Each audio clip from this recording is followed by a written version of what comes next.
नमस्कार साथियों, मैं हूं राकेश। स्वागत करता हूं एक और नए वीडियो में। साथियों, आज हम समझने वाले हैं कि गवर्नमेंट पैसा कैसे अर्न करती है, क्योंकि बहुत सारे लोगों को मन में यह प्रश्न उठ रहा होगा, जो खासकर गवर्नमेंट जॉब का प्रिपरेशन करते हैं या फिर जो भी हमारे व्यक्ति हैं, वो बहुत सारे लोगों के मन में यह क्वेश्चन उठता होगा कि आखिर गवर्नमेंट जो है वो पैसा कैसे अर्न करती है। ओके, क्योंकि गवर्नमेंट शो करती है कि हम चौथी इकोनॉमी बन गए, हम पांचवी इकोनॉमी बन गए, इतना ट्रिलियंस डॉलर दिखाते हैं। तो उस चीज को हम समझने वाले हैं कि हमें कैसे मालूम चलेगा कि गवर्नमेंट जो है किस प्रकार से पैसा अर्न करती है। ओके, तो आज का हमारा टॉपिक है सरकार को पैसा कैसे मिलता है।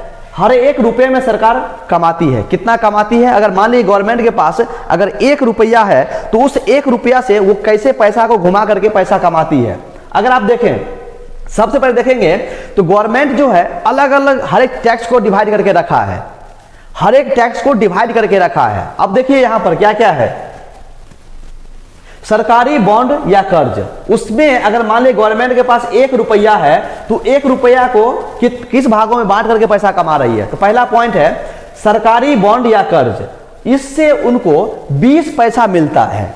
1 रुपया में 20 पैसा मिलता है। दूसरा देखेंगे तो वो है नॉन डेट कैपिटल से उसको जो है 6 पैसा उनको मिलता है। उसके बाद नॉन टैक्स रिवेन्यू से 10 पैसा मिलता है। कस्टम ड्यूटी से 4 पैसा मिलता है और एक्साइज से 7 पैसा मिलता है। जीएसटी से 18 पैसा मिलता है। इनकम टैक्स से 17 पैसा मिलता है और कॉर्पोरेट टैक्स से 18 पैसा मिलता है। अगर आप इस सब को जोड़ोगे तो 1 रुपया निकल करके आएगा। ओके, मैं समझाने के लिए लेकर के आया हूं।